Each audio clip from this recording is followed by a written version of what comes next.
এই ছোট মাছ চচ্চড়ি করলে আমার অনেক বেশি ভালো লাগে আর সেদিন আরো দ্বিগুণ খিদে বেড়ে যায়। যে কোনো ছোট মাছই আমার অনেক বেশি পছন্দের, সেটা যদি চচ্চড়ি করা হয় তাহলে তো এমনি অনায়াসে এক প্লেট ভাত খাওয়া যায়। চলেন আমি কিভাবে ছোট মাছ চচ্চড়ি করি সেটাই আপনাদের সাথে আজকে শেয়ার করব, আপনারা পুরো ভিডিওটি দেখবেন। আধা কাঁচা আর আধা পাকা ঝালগুলো কিন্তু দেখতে বেশ লাগছে আর অনেক বতিও ছিল এই ঝালগুলো। চচ্চড়ি করার সময় পেঁয়াজ রসুন আর ঝালের পরিমাণটা আপনি যত বেশি দেবেন ততই আরো বেশি টেস্ট আনবে। আসসালামু আলাইকুম, সবাই কেমন আছেন? আশা করি সবাই ভালো আছেন। আল্লাহর রহমতে আমিও অনেক ভালো আছি। আমার কাছে মনে হয় যে টাইপেরই মাছ চচ্চড়ি হোক না কেন, বাটা মশলা থেকে কাটা মশলার বেশি টেস্ট আনে আর খেতেও অনেক বেশি ভালো লাগে। তাই আমি এখানে কোনো রকমই বাটা মশলা আজকে ব্যবহার করব না। পেঁয়াজ রসুন কাঁচা ঝাল হলুদ লবণ আর এখানে সামান্য একটু ধনের গুঁড়ো সবকিছু পরিমাণ মতন দেওয়ার পরে লাস্টে একটু তেল দিয়ে দিলাম। একে একে আমার সব উপকরণগুলো দেওয়া হয়ে গেছে। এখন দেখাবো সেই মাছগুলো। আসলে এই মাছগুলো খেতে আমার অনেক বেশি মজা লাগে, বিশেষ করে আমাদের বাসায় সবাই এই মাছগুলো অনেক পছন্দ করে। এগুলোকে মনে হয় সাগরের মায়া মাছ বলে। যাই হোক, আমি অত ভালো জানি না, আপনারা অবশ্যই কমেন্ট করে জানাবেন আপনাদের জেলায় এই মাছগুলোর নাম কি বা কি হিসাবে পরিচিত।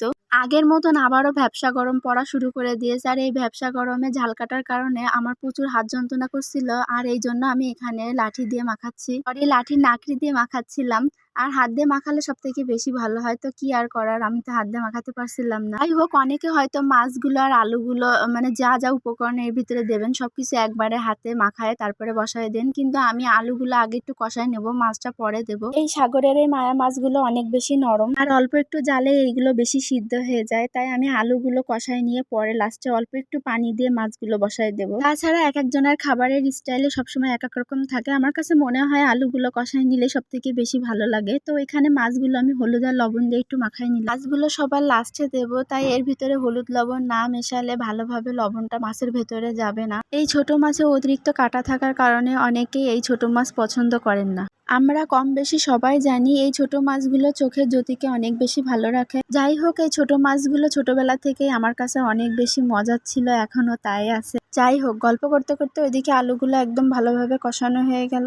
সম্পূর্ণ মাছগুলো আলুর উপরে একদম ভালোভাবে বিছাই দিলাম। অল্প একটু পানি দিয়ে সব মাছগুলো উপরেই আমি দিয়ে দিয়েছি, যেহেতু নাড়াচাড়া করব না, খাওয়ার সময় এমনি উঠাই নেব। যাই হোক, অনেক বকবক করলাম, আমার রান্নাটা হয়ে গেছে। আর এই যে রান্নার পরের চেহারাটা দেখেন, মাশাআল্লাহ এত সুন্দর হয়েছে, কালারটা দেখতে এমনি লোভ লেগে যাচ্ছে। প্রত্যেকটা মাছই আস্ত আছে, কোনো মাছই ভাঙিনি। তো চেহারাটা দেখেন, আর মাছ দিয়ে বেশি নাড়াচাড়া করলে মাছগুলো তো এমনি ভেঙে যাবে, এটা তো স্বাভাবিক, তাই না? তো আজকের মতন ভিডিওটি এ পর্যন্তই। সবাই ভালো থাকবেন, সুস্থ থাকবেন। আমার মতন কে কে মাছ চচ্চড়ি এত বেশি পছন্দ করেন অবশ্যই কমেন্ট করে জানাবেন। আল্লাহ হাফেজ।